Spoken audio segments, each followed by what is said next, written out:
Estás escuchando Radio UTE.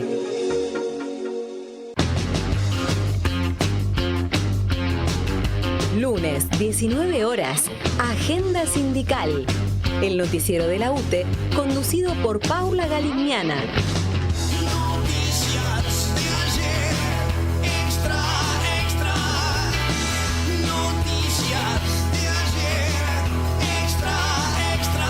Por Radio UTE. Las escuelas hacen radio. Radio UTE hace escuela.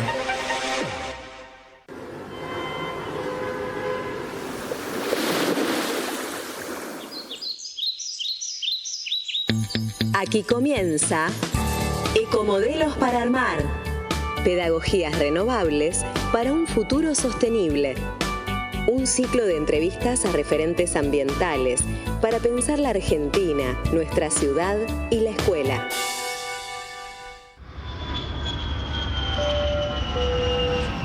Bueno, muy buenas tardes. Mi nombre es Nacho. Estábamos acá junto con Lupe en una nueva edición de Ecomodelos para armar. Si es la primera vez que nos escuchan, este es un ciclo de charlas y entrevistas que hacemos la Secretaría de Ambiente, nuestra herramienta gremial, donde estuvimos conversando el último programa sobre la importancia y el trabajo que tienen en la cuenca Matanza de Riachuelo. También estuvimos charlando con Merce Pombo, de Jóvenes por el Clima. Y este no va a ser un programa de excepción, porque tenemos un gran invitado, que es Julián Monques, a quien le doy la bienvenida. ¿Cómo estás, Juli? Buenas, muy bien, muchas gracias por la invitación. Nosotros muy agradecidos que puedas venir, hacerte el lugar para charlar con nosotros. Julián es ambientólogo, digo bien, ¿no?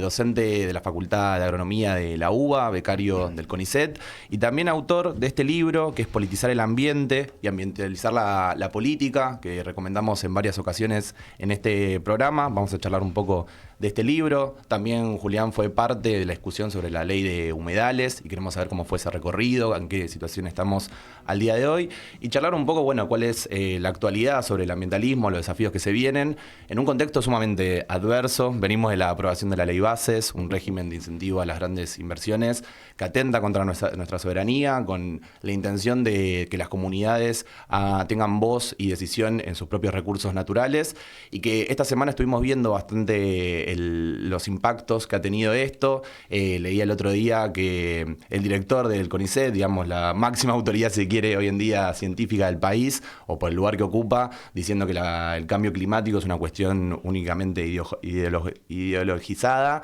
que también lo que está pasando con nuestra hidrovía, con la privatización de un montón de empresas que hacen uso de nuestros recursos naturales, y que también no solo pasa con el ambientalismo, sino con varias agendas que vos muy bien en el libro lo explicás, que tienen que ver también con el ambiente, que hay un retroceso enorme en cuanto a materia de derechos humanos, de feminismo. Así que bueno, vamos a estar hablando de un poco de todo esto, y si les parece, vamos a escuchar un tema y arrancamos formalmente. ¿Puedes decir Juli, no? Obvio. Muy bien. Queríamos que nos cuentes un poco qué motivó este libro, cuáles fueron esas motivaciones iniciales que por ahí llevaron a que toda la gente que participa acá también pudiesen armar este libro, Politizar el Ambiente, Ambientalizar la Política. Bueno, bien. La verdad que la idea surgió un poco cuando la cuestión ambiental empezó a tener mucho lugar en la agenda pública, en la agenda política también, justo previo, digamos, a la pandemia, ¿no? En algún punto había estallado con la aparición de Greta Thunberg en Suecia y las filiales de movimientos jóvenes en todos los países del mundo, casi todos. No es la excepción Argentina, está esa misma organización, Jóvenes por el Clima, y hay un montón más. Uh-huh. Y eso generó que haya mucho lugar en la agenda. Yo venía participando de un grupo que habíamos armado un año atrás, en 2017, que se llamaba La Vuelta al Mundo, que lo que hacíamos era hacer comunicación ambiental y no mucho más que eso. Y bueno, después estalló la agenda y justo estábamos ahí. Y bueno, a partir de eso escribíamos notas, reflexiones y demás, y en algún punto sentíamos que todo lo que aprendimos en la carrera, porque éramos todos licenciados, licenciadas en ciencias ambientales, ni lo que se estaba discutiendo nos terminaba de llenar en algún punto, ¿no? Y un poco a partir de escribir notas en ese portal que armamos, sentimos la necesidad de encontrar algún punto medio, de entender que las miradas que se construían previamente sobre la cuestión ambiental no nos terminaban de llenar, digamos, por diferentes razones. Había miradas más centradas en los individuos y en las prácticas de los individuos, otras miradas que eran totalmente radicales y que capaz evitaban la discusión sobre cómo dar pasos en lo concreto, cómo convencer a otros y a otras. Y no porque esté mal ninguna de las dos. Creo que hay alguna forma de encontrar una mirada que reúna un poco eso, pero que también politice la discusión, ¿no? Y que quite la moral de lado en algún punto, porque no es una cuestión de buenos y malos, digamos, porque esas dos miradas lo tienen un poco incorporada, esa visión más moralizante de la discusión. Y poner en el centro de la discusión que la cuestión ambiental es una cuestión de intereses, y nada más y nada menos que eso, ¿no? Con toda la complejidad que eso tiene, pero quitando la discusión de que hay unos malos que atentan contra el ambiente por codicia nomás, ¿no? O sea, hay intereses creados, hay incentivos para que justamente tengamos un modelo de producción que es extractivista y devastador con el ambiente y con las personas. Y bueno, nos parecía importante politizar esa mirada, dar esa discusión, porque lo que tenemos que poner en el centro del debate de acá al futuro es qué intereses son esos, para quiénes están jugando y en quiénes repercute. Sí, por eso yo te quería mencionar que esta Secretaría, la Secretaría de Ambiente, nuestra herramienta gremial, es de creación, es el primer año que contamos con este espacio. Felicitaciones. Muchas gracias, estamos muy contentos. Pero mientras buscábamos material para capacitarnos nosotros, para recomendar, vimos en el libro que escribieron ustedes no solo la direccionalidad que tiene, sino también la amplitud ante tener en cuenta diferentes sujetos y los problemas que están sucediendo, como también la transversalidad del ambiente en las cuestiones, como mencionaba antes, con los derechos humanos, el feminismo, y también la forma en la cual está escrito, que, o por lo menos a mí me pasaba, que cuando lo leía sentía que eso, estaba leyendo o conversando con compañeros y compañeras, y para nosotros que somos docentes y militantes es sumamente importante textos de este estilo, para, bueno, después ser nosotros quienes repliquemos esta discusión en nuestro lugar de trabajo, en la sala de profes, en nuestros espacios de militancia.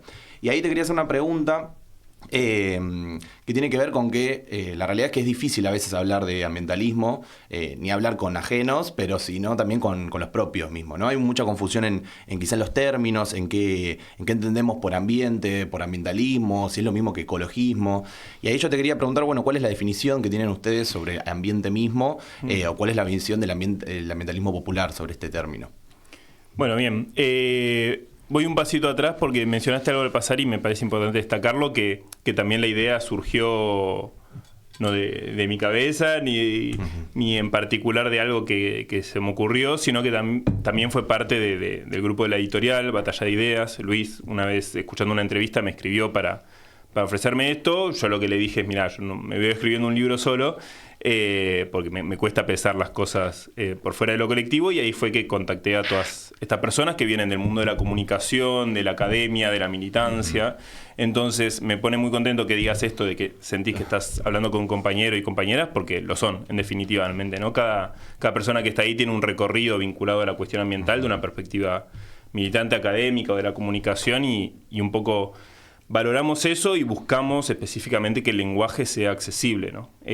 Por algo tiene como lecturas sugeridas al final, pero buscamos que cada capítulo sea una narración, ¿no? Que no sea demasiado complejo. Y en eso, porque lo buscamos, porque creíamos que la mirada que tenemos del ambiente es distinta, ¿no? Antes comentaba de estas dos posturas del ambientalismo. Las dos posturas, quieras o no, parten de una separación de lo que entendemos por ambiente, ¿no? El ser humano se corre del ambiente y puede o destruirlo y usarlo, ¿no? Más desde la postura del extractivismo, o puede correrse para cuidarlo. Digamos, por más que tengamos buenas intenciones, también hay una mirada paternalista, corrida, sí. Aparte como si tuviéramos la capacidad de cuidar al ambiente con los seres humanos. Entonces lo que tratamos de construir ahí, que también es complejo porque tiene debates muy filosóficos detrás, ¿no? Y que hay mucha literatura creada alrededor de eso, es al ambiente como una relación.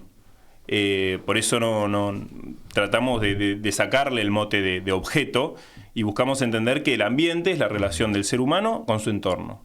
Lisa y llanamente eso, Y ahí es donde se atraviesan todas las aristas, ¿no? La arista ecológica, la arista política, la arista social. Todo eso influye en cómo construimos el ambiente, porque en definitiva el ambiente no está ahí para que nosotros lo usemos, para que lo cuidemos, porque no existe como tal, digamos, ¿no? Es una construcción social, es una convención, y en algún punto lo que buscamos traer a la hora de pensarlo como relación es justamente decir que tenemos que pensar una nueva forma de vincularnos. Por eso digo, no es una cuestión de usarlo o no usarlo, de hacer extractivismo o conservación, sino es una cuestión de que esa relación con el entorno se ajusta, tanto para los seres no humanos como para los seres humanos, ¿no? Por eso le damos tanta centralidad a la cuestión de la justicia en el vínculo con el entorno y no tanto a la conservación o extractivismo, que forman parte de las otras dos posturas, ¿no? Bueno, ahí en el libro ustedes hablan de que la justicia ambiental es justicia social, ¿no? Y entender esta relación, digo, con el ambientalismo, desde el ambientalismo popular, entender el acceso a un ambiente sano, desde una perspectiva de derecho, como derecho humano, y también como una cuestión de salud pública. Quizás por ahí para profundizar un poquito cómo ves vos que se relacionan estos conceptos en función de, bueno, los derechos humanos, la salud, ¿no? Y la justicia. Bien, en este intento de traducción que teníamos a lo largo de todo el libro, una de esas traducciones es esta idea de la justicia ambiental, que viene de autores como Martínez Salier, Leff y demás, que ellos hablan de los conflictos ecológico-distributivos. Entonces, si ponemos eso en el libro, justamente capaz generaba más distancia, por eso nosotros hacemos referencia a la justicia ambiental, y en definitiva esos dos conceptos significan lo mismo, que es que quien usa los bienes comunes para su beneficio, para una producción, para el goce, para lo que sea, los está privatizando en algún punto, porque apropia algo que es común a todo el pueblo, a una sociedad, a un país, o a la escala que nosotros queramos ponerle, lo está usando para su beneficio. Ahora, de por sí no hay algo negativo detrás de eso, ¿no?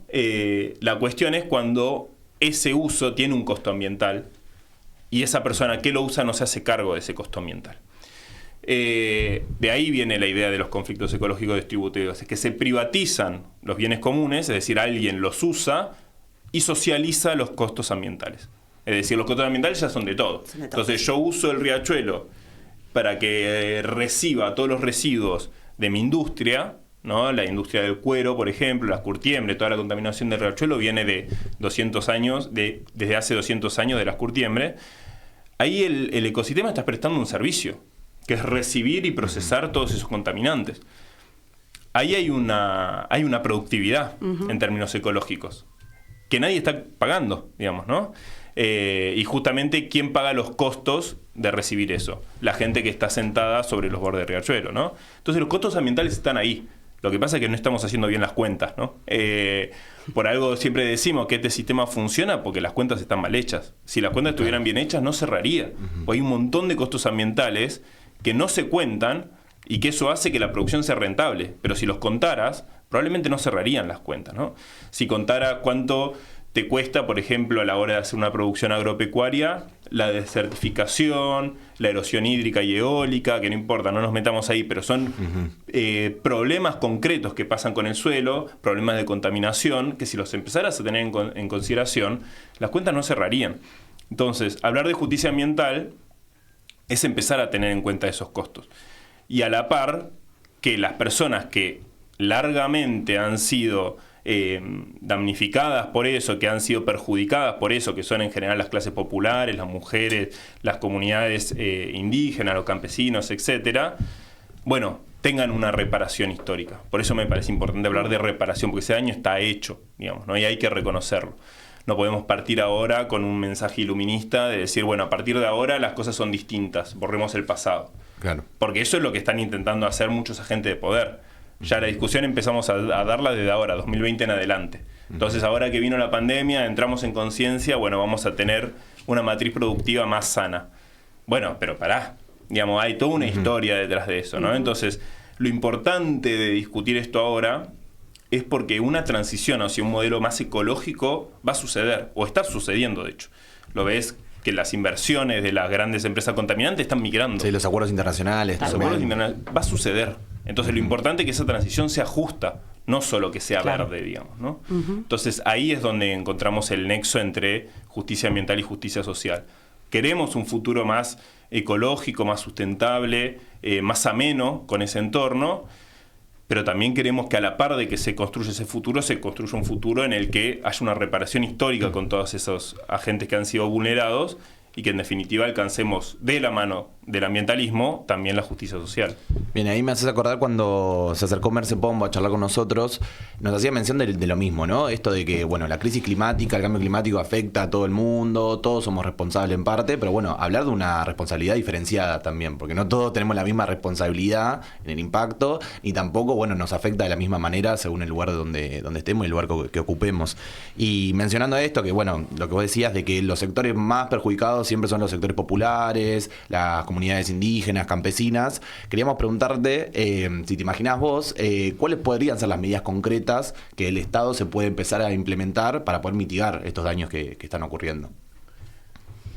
Mira, yo creo que las medidas concretas dependen mucho de cada caso, digamos, ¿no? Porque, por ejemplo, ya para empezar, Argentina, la complejidad de los problemas ambientales que tenemos en nuestro país, sumado a la complejidad de ecosistemas que tenemos, hace que sea muy difícil tirar, ¿no? 2 o 3 propuestas o políticas concretas que ayuden a mejorar eso. Pero sí yo creo que hay grandes banderas que te permiten como tener como cierta orientación, y no es nada novedoso, me parece que surge de los propios movimientos sociales, que la idea de tierra, techo y trabajo. Me parece que esas 3 consignas en algún punto hacen a mejorar las condiciones de adaptación a un cambio climático que ya está sucediendo, que ya viene sucediendo.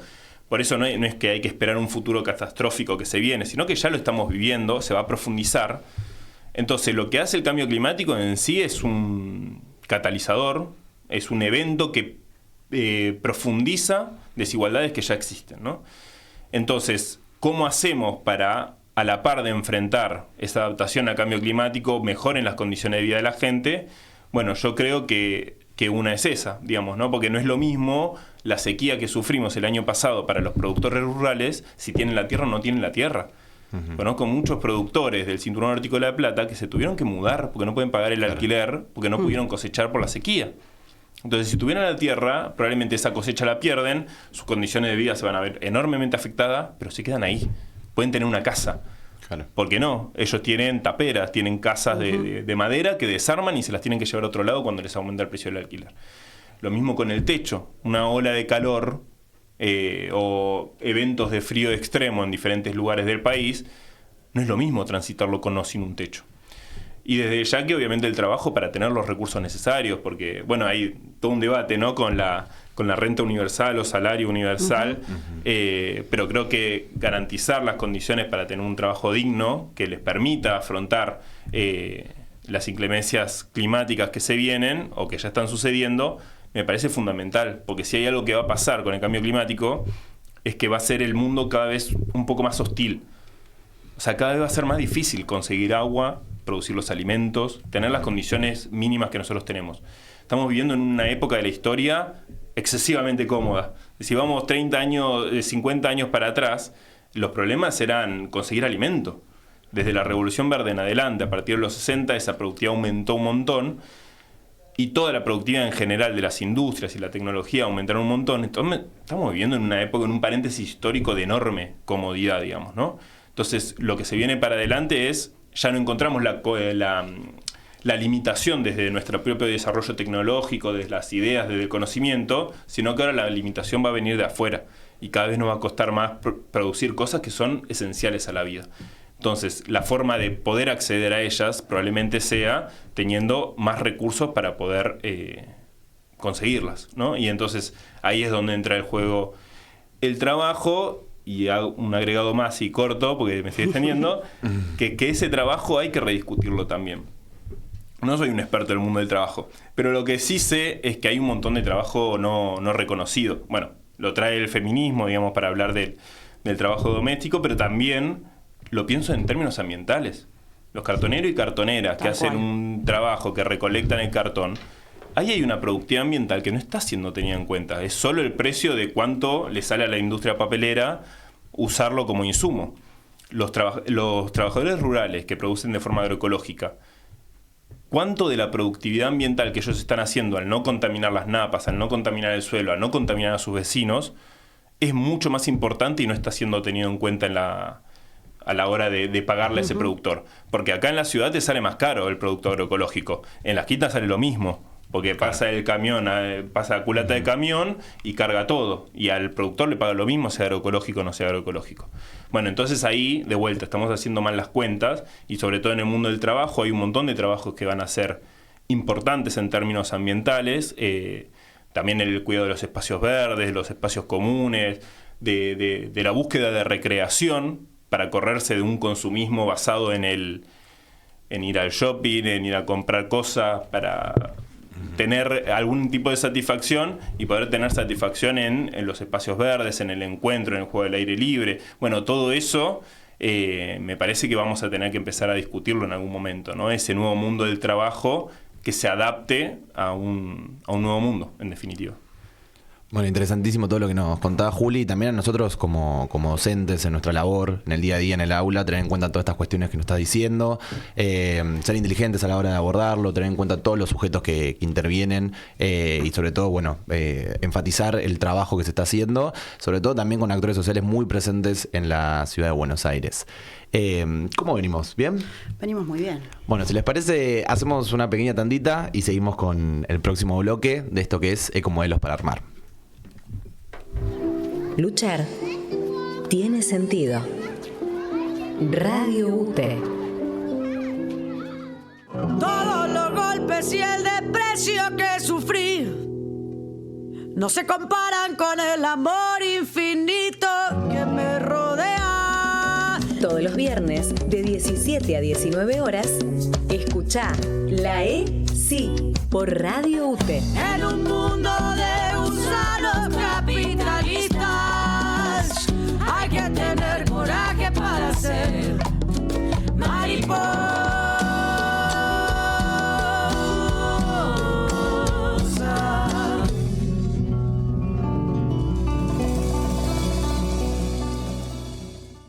Todos los sábados, de 15 a 17 horas, Artículo 14, con Carlos Omar Rojas y Azuf, en Radio UTE.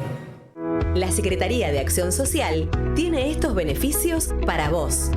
20% de descuento en frutos secos en Faz Distribuidora. Pedido por WhatsApp al 11 6 971 2942.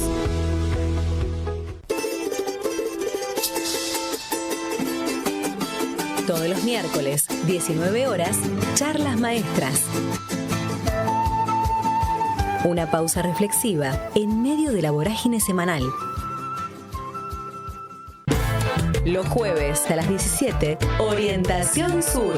Un programa para el pensamiento crítico. En Radio UTE. La voz de los trabajadores y las trabajadoras de la educación. Radio UTE. De Ecomodelos para Armar. Como le contábamos antes, Juli fue parte de la discusión por una ley de humedales, que nos parece importantísimo poder tratar en este bloque, sobre todo entendiendo la importancia de estos ecosistemas, sabiendo que hasta un 20% de nuestro territorio está compuesto por humedales, que la importancia que tiene para nuestro país, pero para la región. Sabemos que hubo varios intentos de ley también, pero para empezar queríamos preguntarte un poco, bueno, ¿cuál es la definición de los humedales o cuáles son los consensos que hay sobre eso, y la importancia que tiene proteger estos ecosistemas y los beneficios que hacen al medio ambiente y a la sociedad en su conjunto? Los humedales son ecosistemas que no son ni acuáticos ni terrestres. Son espacios, territorios que justamente se ven moldeados por la dinámica del agua, por crecidas y retracciones del agua, y que van adaptando, moldeando a la flora y la fauna, ¿no? A las plantas, a los animales. Entonces, esa definición es tan amplia que justamente entran muchas cosas, ¿no? Porque vos decís 21% de humedales, pero a la vez también tenemos 2/3 de nuestro país que es árido semiárido, ¿no? A veces por la mirada porteña nos olvidamos, pero la gran mayoría de nuestro país es árido, y vos decís cómo cuadran esas dos cosas. Sí. Y es que en definitiva esa definición amplía tanto el margen que hace que tengas humedales muy distintos en muchos lugares. capaz la primera asociación que se hace con los humedales es el delta del río Paraná, ¿no? Ese gran bioma que está entre Buenos Aires, Santa Fe y Entre Ríos, que justamente es el propio río Paraná el que va moldeando justamente los bordes, digamos, del río, porque son sus subidas y sus bajadas lo que le va dando los nutrientes que trae a lo largo de todo el río. Entonces son esos nutrientes también los que le permite a las diferentes plantas crecer, establecerse. Fíjense que es el agua la que transporta los nutrientes, las semillas y la que va armando el ecosistema a lo largo de toda la desembocadura del río. Pero también, por ejemplo, tenés salares de altura, que los salares de altura llueve muy poquito porque en general están en la puna, en regiones áridas, y ante la lluvia, al ser un salario que tenés el piso como si fuera de cemento, entonces se arman lagunas donde, por ejemplo, crecen algún tipo de algas, de microorganismos, que, por ejemplo, después se convierten en alimento para aves, por ejemplo, ¿no? Entonces, los salares de altura son muy importantes para las aves migratorias. Los flamencos, por ejemplo, en los salares de altura se ven mucho porque justamente se alimentan de eso. Entonces, esos también son humedales. Entonces, fíjense que tenés cosas tan distintas como para que la gente se lo imagine en la casa, como el Salar de Uyuni o las Salinas Grandes de Jujuy, como el Delta del Paraná, como también las turberas de Tierra del Fuego, que capaz no son tan conocidas, pero las turberas son de donde se extrae la turba para hacer la huerta en el balcón de su casa también, ¿no? Esa turba que compramos viene de ahí, de minería de turba sería. Y por último también tenemos, por ejemplo, los mallines patagónicos. Los mallines patagónicos son parches de pastizales, de pasturas, que hay en el sur, en el medio de regiones muy áridas, que son fundamentales para, por ejemplo, los ganaderos de esa zona, ¿no? Entonces, fíjense la complejidad de los ecosistemas que tenemos. Y hay otra complejidad adicional que es, si el ecosistema es definido por los ciclos del agua, ¿hasta dónde lo marco? ¿Hasta dónde lo extiendo? A la hora de hacer un mapa, digamos, ¿no? Con imágenes satelitales. Bueno, eso es una enorme discusión. Hay grupos que saben muchísimo de esto, muchísimo más que yo, que, por ejemplo, están en UNSAM, conducido por Patricia Candus, que trabajan con imágenes satelitales y vienen haciendo un mapeo y un seguimiento hace 20 años de todos estos temas a nivel nacional, y que son fundamentales para entender la extensión, y de ahí sale ese número de aproximadamente el 21%, porque todavía son aproximaciones, ¿no? Y a medida que van afinando el lápiz, cada vez van mejorando la resolución de ese mapa. Me extendí con esto para que se entienda la complejidad antes de abordar la discusión más política, ¿no? Los humedales son ecosistemas muy, muy complejos, y que probablemente la discusión a nivel nacional invisibilice esa complejidad, porque a la hora de generalizar tendemos a simplificar, ¿no? Casi que es una obligación simplificar. Pero bueno, justamente para eso están las leyes de presupuestos mínimos, ¿no? Que son las que están instauradas en nuestra Constitución Nacional después de la reforma del 94, y lo que dice es, bueno, todas las provincias tienen que adherir a esto mínimo. De acá para arriba, que lo adapten a su provincia. Claro. Que lo adapten a sus necesidades. Y a nivel nacional tendremos una coordinación, ¿no? Pero bueno, son complejos. Bueno, y por ahí ya volviendo un poco a los 3 intentos de sancionar la ley, que en 2013, 2015 y 2020 se intentó crear una ley que no tenemos todavía, y un poco pensando en esta complejidad del ecosistema que nos contabas, digo, por ahí, si nos puedes contar desde tu perspectiva, ¿cuáles pensás que fueron los obstáculos que impidieron su aprobación en estas 3 oportunidades, ¿no? Sí, los momentos son muy distintos, ¿no? En 2013 pasa por unanimidad, sin discusión, literalmente, o sea, se presentó la ley y se votó por unanimidad y pasó. Y después se durmió eternamente en diputados. Creo que ahí tomaron conciencia de que era lo que estaban aprobando. Ya la de 2016 empieza a tener un poco más de discusión, porque se viene instalando el tema. Quien se sube a esa ley ya era el senador Pino Solanas, por lo cual ya toma un volumen más grande, digamos, la discusión.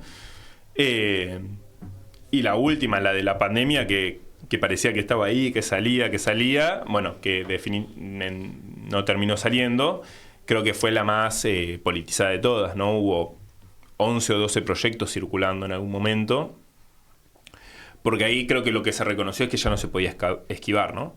Piensen que la primera ley sale de un senador de Santa Fe, Giustiniani. Y claramente sale de una discusión mucho más local. O sea, el debate era en el Delta. Yo me acerco a ese tema porque trabajaba con productores forestales del norte de Buenos Aires, que estaban ahí en el Delta.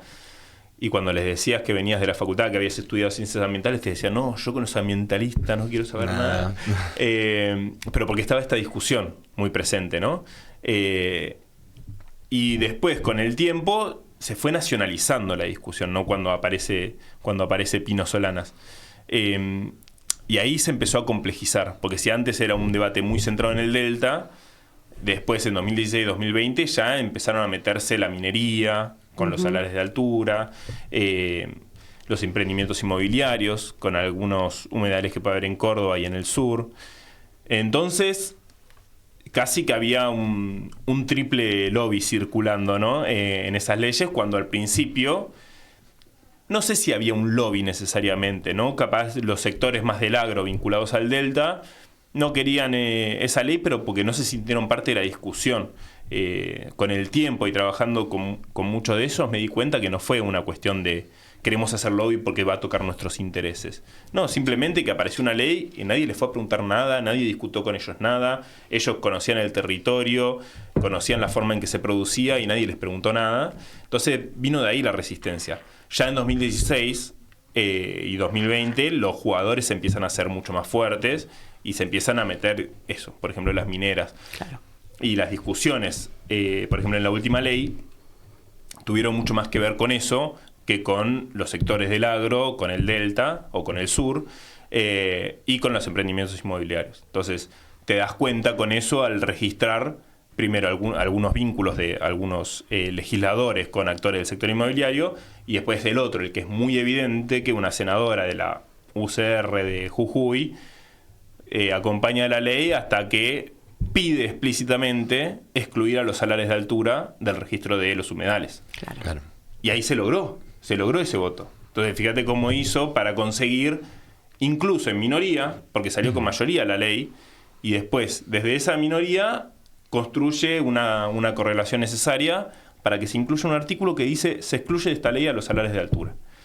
Bueno, ahí tenés el lobby más gráfico posible y que tenía que ver mucho más con las mineras que con los sectores del agro, digamos, ¿no? Que en ese momento también estaban muy puestos en el foco. Pues si te acordás, en 2020, 2021, los incendios, que muy livianamente se le cayó al sector agropecuario, digamos, de esos incendios, porque es más compleja la discusión, si quieren después la retomamos, hizo decir, bueno, ¿ves? Acá están los malos, volviendo a lo que decíamos al principio. El sector agropecuario es el malo, y metían a la sociedad rural, a todo, y la discusión era mucho más compleja, digamos, ¿no? Hoy la ruralidad es mucho más compleja, digamos, de lo que pensamos, que seguimos pensando en la oligarquía de la sociedad rural, y es un actor casi chiquito, te diría, hoy en día. Y bueno, y la discusión se fue muy a eso, se fue muy al agro versus ambiente, agro versus humedales, y la discusión estaba pasando por otro lado. Y lo vimos en la discusión de la ley. Cuando el agro la miró por la tele, no hizo prácticamente lobby, y las mineras estaban ahí instaladas en el Congreso de la Nación, ¿no? Bueno, eso. Y ahí en el 2020, que decís que bueno, fue quizá la discusión más politizada o más ferviente, el proyecto tiene media sanción, se termina de aprobar. ¿Qué sucede ahí después, no? También entendiendo el ministerio, que quizás si jugaba un rol importante ahí o no, cómo se articulaba con el resto de actores quizá del Estado, ¿no? Para eso. Bueno, ahí del ministerio hay un rol importante en términos de lo que era el COFEMA. El Ministerio de Ambiente, al tener ciertas limitaciones, porque justamente los bienes comunes son de las provincias, en general tiene que pasar todo por el COFEMA. Y a la hora de discutir la ley de humedales, los únicos que se sentaron a discutir en serio fueron del Ministerio de Ambiente de la provincia de Buenos Aires. Que incluso avanzaron con una ley propia, ya están haciendo un relevamiento de los humedales de la provincia. Entonces, el Ministerio de Ambiente de la provincia de Buenos Aires como que se sentó y lo trabajó fuerte. El resto de las provincias no estuvo muy presente en esa discusión del COFEMA. Después termina saliendo una propuesta empujada por el Ministerio de Ambiente y por COFEMA que, termina quedando trabada. La cosa es que cuando se discutió y se votó la ley de humedales en ese momento, había 12 proyectos de ley circulando y lo que se buscó hacer es un consenso, llegar al consenso. Y bueno, se terminó llegando a una ley que tenía ciertas limitaciones, ciertas cosas que uno podría discutir, pero en general mantenía algunas partes del espíritu original. La discusión estaba más centrada en la definición de los humedales, por lo que decíamos antes, ¿no? Partiendo de esa definición, ya las provincias se pueden agarrar mejor para decir, bueno, esto es un humedal, esto no. En cambio, si tenías una definición muy laxa, era mucho más difícil sentarse a la discusión. Entonces, bueno, termina saliendo la ley, pero esta vez a la inversa. Sale en diputados y se traba en el Senado, que es ahí donde, de vuelta, las mineras se sentaron mucho más fuerte con los actores provinciales, sabiendo que el lobby provincial en el Senado tiene más, simplemente por términos relativos, tiene más importancia, ¿no? Entonces, bueno, no se terminó de discutir nunca, digamos, ¿no? Nunca se trató directamente. Claro. Bien, y pensando un poco en esto que decís, bueno, varios actores que intervienen, ¿no?, en la discusión, digo, con sus perspectivas, miradas, digo, y la búsqueda de consensos también, ¿no?, llegar a algunos puntos en común. Digo, ¿cómo pensás vos de acá al futuro qué estrategias o enfoques deberíamos poder abordar para lograr una ley de humedales, ¿no?, que realmente sea efectiva esa ley? O sea, la verdad que es muy complejo porque ya, claro, ¿cuánto pasaron? 10 años, más. Entonces, hacer la recapitulación me parece, para empezar, importante. Después creo que también hay que, no sé cómo decirlo de una forma más políticamente correcta, pero saber encontrar algunos puntos medios, ¿no? Me parece que parte de demonizar al otro impide la negociación política. Entonces, hice mucho hincapié en el agro porque eso era lo que más me frustraba en ese momento, ver que la discusión era, acá está el demonio, y estos son los que hacen lobby intereses porque no les importa, digamos, la cuestión ambiental. Y yo después hablaba con los productores y no iba por ese lado, sobre todo productores que viven en el lugar. Entonces, creo que parte de la discusión no logró tener arraigo real en la gente y no logró ser sancionada porque estamos hablando sin saber, digamos, y me incluyo, yo hablo mucho sin saber, pero digamos, hay partes que capaz puedo entender un poco más y después otras partes en las que reconozco mis limitaciones. Yo del mundo minero, por ejemplo, que hablé muy livianamente recién, desconozco un montón de cosas. El mundo petrolero también, digamos, que también se mete en la discusión de los humedales, sobre todo en el sur, ¿no?, en la parte de Neuquén.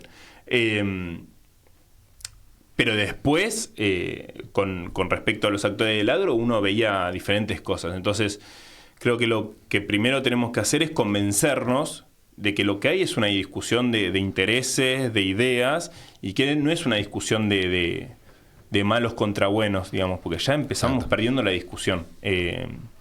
Porque así no se sanciona ninguna ley, ni se hace ninguna política pública que realmente sea apropiada por el pueblo, por la sociedad. Porque la verdad, si me preguntás a mí, no creo que la ley de humedales vaya a transformar algo si no logramos conquistar antes alguna disputa de sentido, alguna disputa cultural.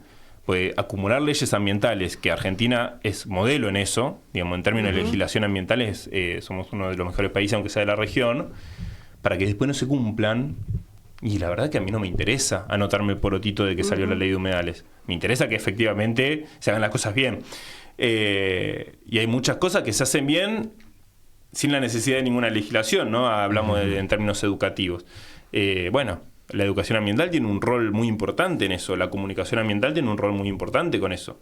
Pero lo que más importante o lo más urgente para abordar estos temas es ir a los territorios, hablar con la gente, entender las realidades de lo que pasa, y capaz es repensar la gobernanza. Yo creo que el desafío ambiental también nos empuja a pensar mucho más en términos regionales que nacionales. La verdad, aprobar una ley de humedales para todo el país, incluso que sea de presupuesto mínimo, es muy complejo. Es muy difícil hasta pensarlo. Lo que le decía, el equipo de UNSAM hace 20 años viene trabajando en un mapa nacional. Imagínate si salía la ley. Bueno, de acá a 20 años iban a tener chance de empezar a hacer algo, empezar a definir algo en un territorio. Y aparte, incluso metodológicamente me parece que está mal que desde la Ciudad de Buenos Aires o del AMBA se defina con imágenes satelitales qué hacer en algún lugar, digamos, ¿no? Entonces, nada, creo que el desafío más en términos políticos de la cuestión ambiental, no solo de los humedales, es repensar la gobernanza, repensar las legislaciones y en concreto, para que salga esta ley, que empezar a convencer a diputados de diferentes territorios que se sienten con los actores locales y que entiendan lo que pasa, porque no puede solo los diputados de Buenos Aires empujar una ley de humedales. Necesitamos tener diputados comprometidos con esta causa en las diferentes provincias y que realmente traigan las voces de los territorios para que no sea papel pintado, digamos, claro, que no se cumple para nada, ¿no? Eso. Sí. Bueno, ¿cómo estamos? Perfecto. Muy bien. ¿Todo bien? Súper bien. Bueno, muy bien. Vamos a un breve cortecito y seguimos. Dale. Dale.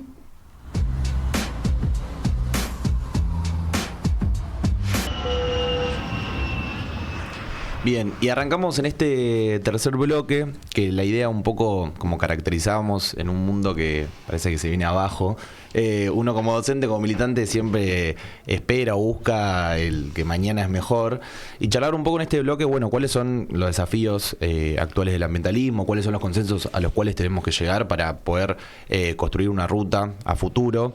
Y ahí me quería meter con un tema que explicás muy bien en el libro, que a simple vista podríamos ver que hay como dos posturas muy radicales. Por un lado, o dos modelos muy radicales. Por un lado, el extractivismo salvaje, que sabemos que se rige para maximizar sus ganancias. Esto también citás, sigue a este dios dinero a costa del dolor, del sufrimiento de las comunidades, de la sociedad y en detrimento del medio ambiente. Pero en contraposición, un sector, otro modelo, que se opone directamente al extractivismo, pero que pone el centro en la naturaleza, en el cuidado del medio ambiente, pero a veces pareciera que descuida, el reclamo y la necesidad de ciertos países del subdesarrollo, digamos, la necesidad de tener un modelo productivo que le permita, por lo menos, mitigar un poco la desigualdad que está atravesando. Entonces, por eso te quería preguntar si realmente hay una dicotomía entre desarrollo y ambientalismo, si hay puntos en común o consensos a los cuales se puede llegar, sabiendo también que pasa en todo tipo de gobierno, ¿no? Está pasando hoy en día con un gobierno de derecha como el de Javier Milei, pero yo recuerdo durante el gobierno de Alberto Fernández también fue una discusión muy ardua el tema de las granjas porcinas con China, las plantas en Mar del Plata. Entonces, preguntarte eso, si realmente existe esa dualidad o, bueno, si hay consensos o puntos de acuerdo en los cuales se puede seguir avanzando. O sea, en la discusión pública sí existe esa tensión. En mi cabeza y la de todos y todas las que escribieron el libro, no. O sea, lo que tratamos de explicar o de graficar es que efectivamente para que haya desarrollo se tiene que tener en consideración la cuestión ambiental, ¿no? Casi que un desarrollo sustentable es un oxímoron, ¿no? Es una repetición de algo que no debería ser necesario, un apellido que no debería ser necesario, porque si el desarrollo no tiene en cuenta la preservación en el tiempo de ese propio desarrollo, no sé si es desarrollo, es un desarrollo muy cortoplacista, muy miope. Entonces, por eso nosotros tratamos de plantear que no hay tal dicotomía, que para que sea desarrollo tiene que tener la cuestión ambiental integrada, si no es crecimiento económico y ya. O crecimiento económico con distribución, si querés, pero no llega a ser desarrollo porque no tiene incluida esa pata. Y para mí esas son las discusiones fundamentales a dar en nuestro campo, en el campo popular, como le querramos denominar. Porque bueno, veníamos hablando de que también hay que convencer mucha gente y hay que empezar por los propios y las propias, porque efectivamente como la agenda estuvo mucho tiempo construida alrededor del anti-extractivismo y de la no negociación, si se quiere, se termina trayendo esa idea de que el ambientalismo es igual a eso, y a veces se lo hace por miopía o por falta de formación o por lo que sea, o por desinterés. Hay otras veces que se hace intencionalmente, ¿no? Es decir, el Palermo, rúcula y ambientalismo es lo mismo, y bueno, ahí hay muchas veces intereses creados detrás. Cuando pasó la ley de humedales pasó eso, cuando pasó las granjas porcinas pasó eso, porque el principal lobby en contra de la discusión salió del propio gobierno. Por más que Alberto después posara con esa foto. La realidad es que fueron el ministro de Desarrollo Productivo, el ministro de Economía y todos esos fueron los que encabezaron esa discusión de que el ambientalismo es falopa. Porque, digo esa palabra porque un medio muy importante lo puso en prime time, gigante, en el pronter ahí. Y bueno, esa discusión a nosotros nos incomoda porque nos sentimos parte de ese campo político, de ese campo popular, y queremos dar la discusión, porque realmente vemos que detrás de la cuestión ambiental hay sufrimiento de nuestro pueblo. No es simplemente algo aislado o algo que una vocación moral nuestra. Y en ese caso particular, lo que habíamos planteado con respecto a las granjas porcinas es que la discusión tenía que ver mucho más con la soberanía que con el impacto ambiental que podía tener eso, porque granjas porcinas hay. Lo que no hay es granjas porcinas de 25.000 madres como las que querían instalar esa industria china acá, sin tener en consideración una evaluación de impacto ambiental. Entonces lo que había era una entrega total, tipo vení, haz lo que quieras, no me importa. Lo que decíamos es, bueno, bienvenida a las inversiones. Yo prefiero exportar cerdo que grano, porque ese grano después va a alimentar a ese mismo cerdo en China. Ahora, lo que no quiero es que me exporten su costo ambiental. Porque lo que hacen es, te pagan a vos para producir acá, pero lo que se están ahorrando es todos los ríos contaminados que salen justamente de la industria porcina. Ni hablar de las posibles enfermedades que transmiten esos. Justamente en el momento de la pandemia estábamos hablando de instalar granjas porcinas sin evaluación de impacto ambiental. Bueno, era medio ridículo. Entonces lo que decíamos es, perfecto, agarremos esas inversiones, pero que sean bajo nuestro esquema productivo. En vez de 1, 2, 3 granjas gigantes, hagamos 50 distribuidas en el país que tengan menos cantidad de madres y que sean más controlables en términos ambientales. Obviamente hay un economista, me va a correr por el lado de la escala productiva, de la reducción de costos fijos, de la cuestión de traslado y demás, y yo lo entiendo. Pero a la hora de que se siente el economista ahí, le deberíamos decir lo mismo que dijimos antes. Bueno, hace bien las cuentas.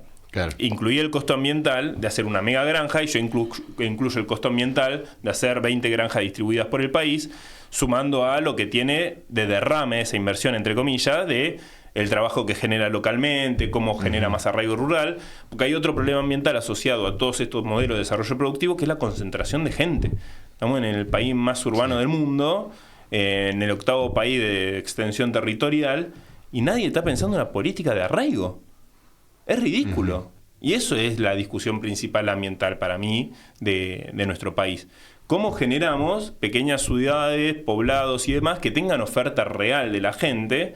Porque hay mucha gente que viene a las ciudades por búsqueda de un futuro más próspero, de otra vida, el deseo de vivir en la ciudad, y está perfecto. Hay que cada uno puede hacer lo que quiera. Pero hay mucha gente que sufre el desarraigo. Sobre todo en la ruralidad lo veo. Mucha gente que le gusta vivir en la ruralidad. Pero lo que se cansa de que no tiene un hospital cerca, que no tiene escuelas, que no hay reales chances de desarrollo de vida en sus territorios. Entonces, tener políticas de arraigo, fomentar las inversiones productivas, pero que también a la par de eso haya medidas de arraigo, lo que te ayuda es a desconcentrar las ciudades, generando menor impacto ambiental en las ciudades, pero también evitando que sea un laissez-faire en el medio de la ruralidad donde nadie controla nada, entonces todos hacen lo que quieren, porque antes hablábamos de leyes ambientales. Bueno, ¿de qué me sirven las leyes ambientales si hay 1000 kilómetros de distancia entre un poblado y el otro y en el medio, ¿quién controla? Nadie controla. Y no estoy pensando en un Estado omnipotente que controle todo, hablo del control comunitario. Si hay un pueblo rural en el medio, bueno, probablemente no pueda hacer lo que quiera un sojero, un ganadero, lo que sea. Porque va a haber una comunidad que se va a levantar y que va a decir, che, me estás avasallando, me estás contaminando, XXX. Los pueblos rurales son también faros de conservación, porque necesitamos a gente distribuida en diferentes territorios para que haya un control comunitario, porque el Estado no puede controlar todo. Es ridículo pensar en un Estado omnipotente. Entonces, esas discusiones se presentan en el mundo ambiental de la nueva gobernanza que necesitamos sobre los bienes comunes y sobre la gente, y no hay lugar para discutir esto. Porque la discusión es simplista y dicotómica, es desarrollo o ambientalismo falopa, y a veces cuesta encontrar un ámbito como este, que te dé tiempo, que te dé chance de desarrollar una idea y de explicar que vos abonás al mismo campo político, pero querés dar otro tipo de discusiones, y que hay formas de dar esas discusiones, ¿no? Probablemente no haya ejemplos en el mundo, porque estamos atravesando una época de transición en todo el mundo, en todos los países, no hay un país al cual imitar, sobre todo porque las trayectorias, aparte históricas, son distintas, pero sí me parece que es necesario empezar a discutirlo. El arraigo rural, cómo fomentamos las inversiones, que no sea un RIGI que rife todo, cómo generamos chance de desarrollo para la gente, y cómo empezamos cómo empezamos a contabilizar los costos ambientales en términos reales, digamos, para que hagamos las cuentas bien y que el desarrollo sea real y no cortoplacista, porque tarde o temprano te terminás tirando un tiro en el pie si no tenés en cuenta los costos ambientales.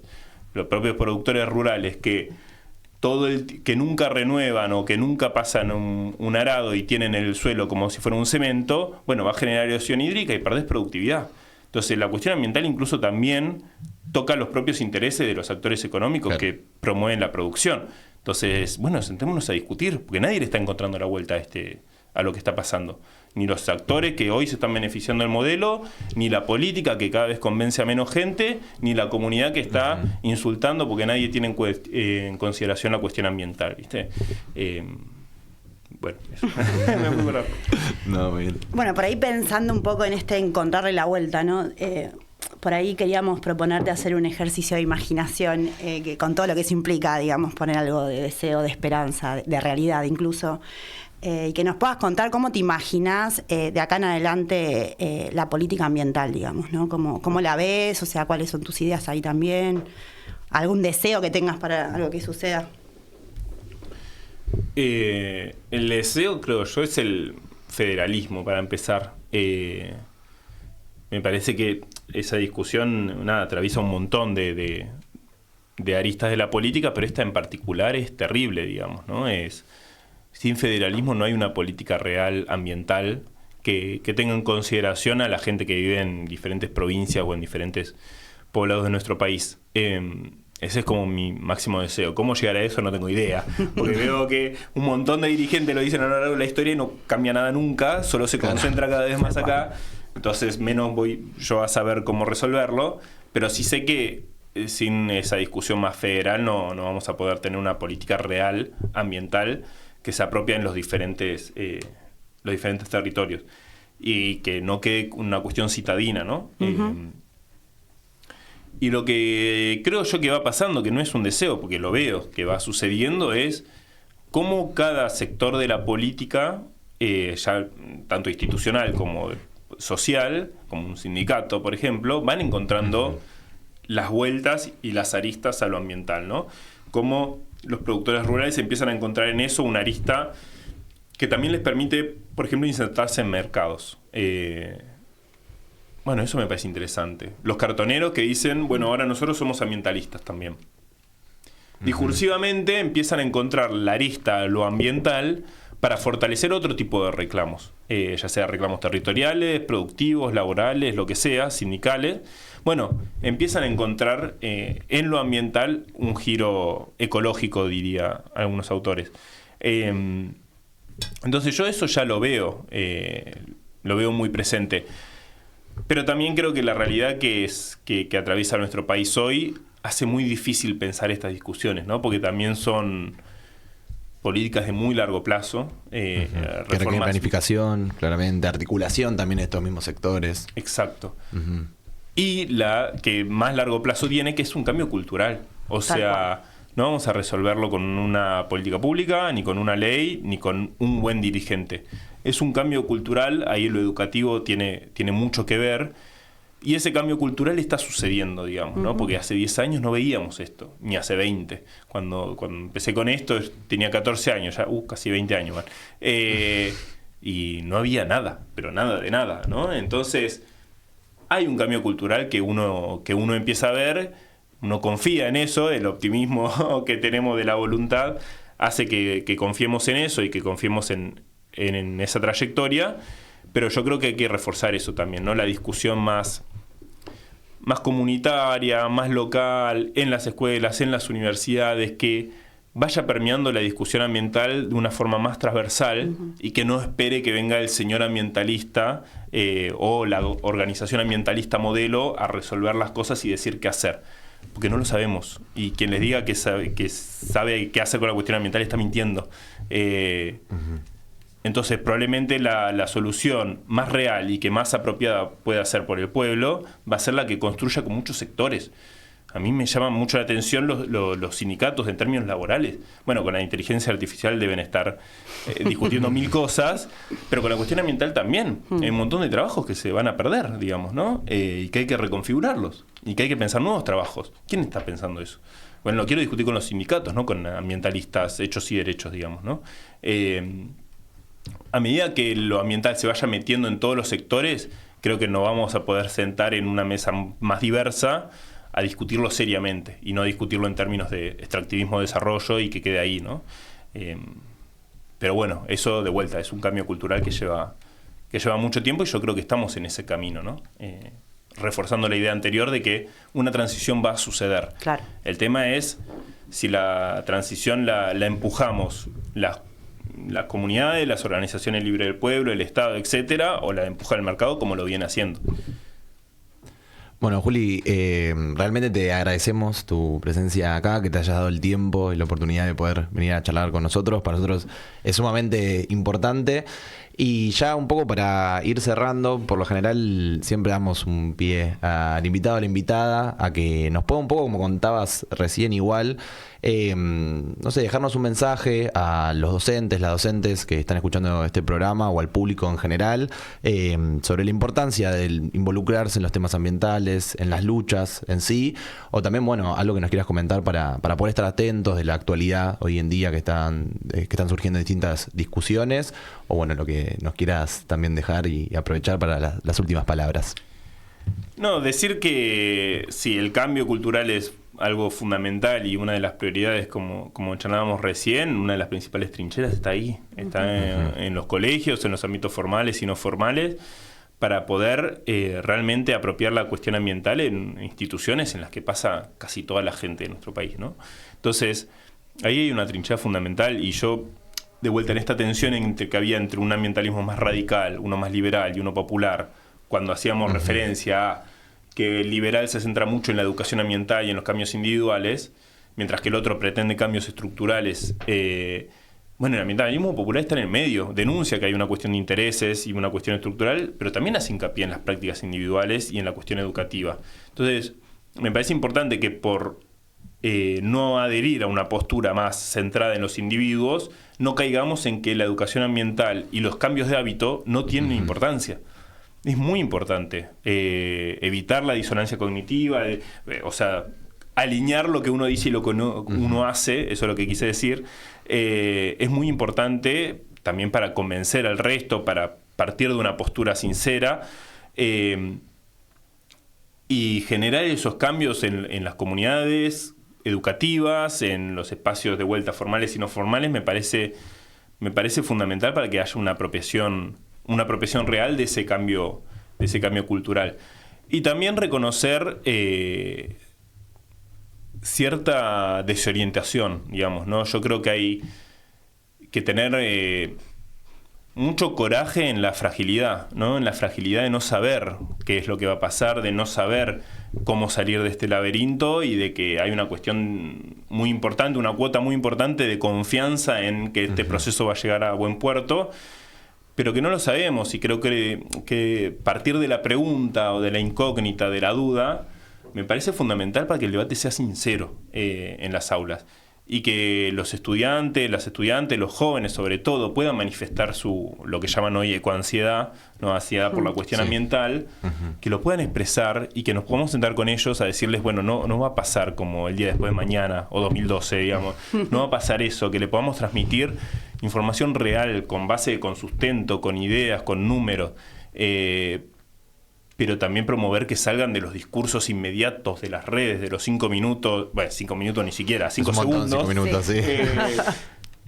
Porque lo que circula, digamos, en las redes, en la información que llega sobre todo a los más jóvenes, las más jóvenes, es terrible, digamos. Primero, porque no tiene una base científica, pero segundo, porque en pos de favorecer el algoritmo, reproducen muchas veces mensajes que son catastróficos. Y eso genera mucha ansiedad. Y esa ansiedad lleva a la inmovilización, no lleva a tomar conciencia para hacer la revolución ambiental. Lleva a la inmovilización, lleva a decir, che, yo esto no lo puedo procesar, me estás hablando de un cambio muy grande que se va a destruir el mundo básicamente, yo esto no lo puedo procesar, entonces ¿qué hago? Lo apago, lo escondo, lo corro. Claro. Y después el propio algoritmo me va a llevar a que eso me deje de aparecer. Entonces, tener mensajes sinceros que partan de la duda, pero que también partan de la certeza de que el mundo no va a explotar por el aire, sino que va a ser más injusto, va a ser más difícil, pero que sea un mensaje sincero, me parece muy importante para que realmente el proceso educativo tenga pregnancia y se mantenga en el tiempo. Si no, vamos a quedar en grandes mensajes de TikTok que solo sirven para aumentar mis seguidores y en la realidad no transforman nada, ¿no? Y yo creo que los docentes y las docentes tienen un rol muy importante en eso, mucho más que los influencers o los ambientalistas. Así que nada, también gracias por lo que hacen cotidianamente para trabajar la cuestión ambiental en los ámbitos educativos, porque seguramente sea mucho más transformador que lo que hacemos otros en otros espacios, ¿no? Así que nada, eso. Agradecimiento, más que nada. Bueno, muchísimas gracias, Juli, por de nuevo haber venido acá con todas las puntas y discusiones que nos quedamos también pensando. Vamos a una tanda más y cerramos con esto que es Ecomodelos para Armar.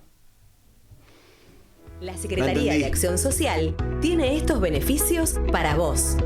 Descuento especial para afiliados UTE en fonoaudiología con la licenciada Josefina Vicari. Comunicate por WhatsApp al 34 72 54 20 04.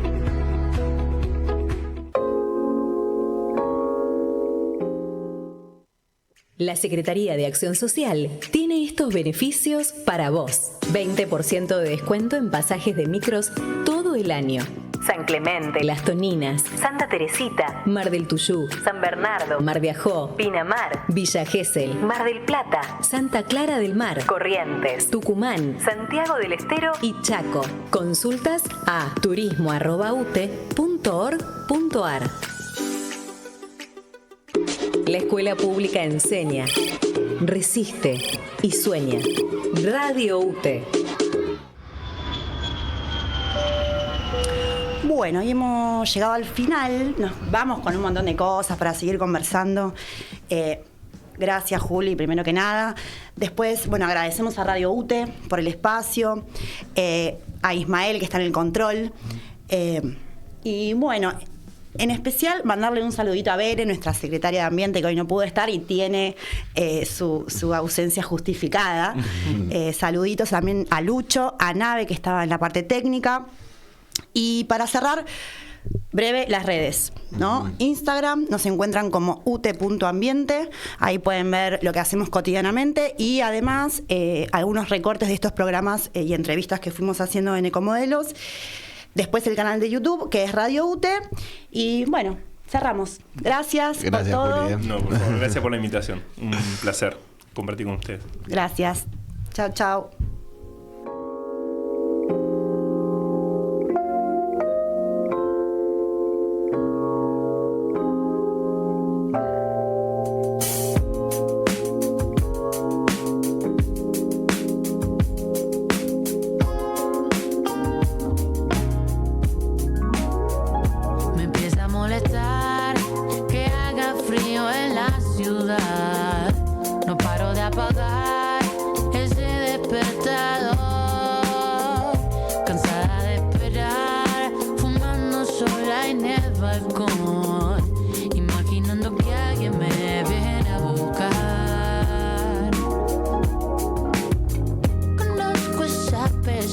Sensación de soledad, pero ¿a quién esperamos?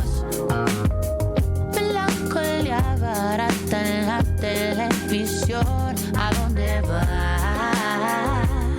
Eso es lo que rezamos. Esta noche me convertí en animal, pude ser una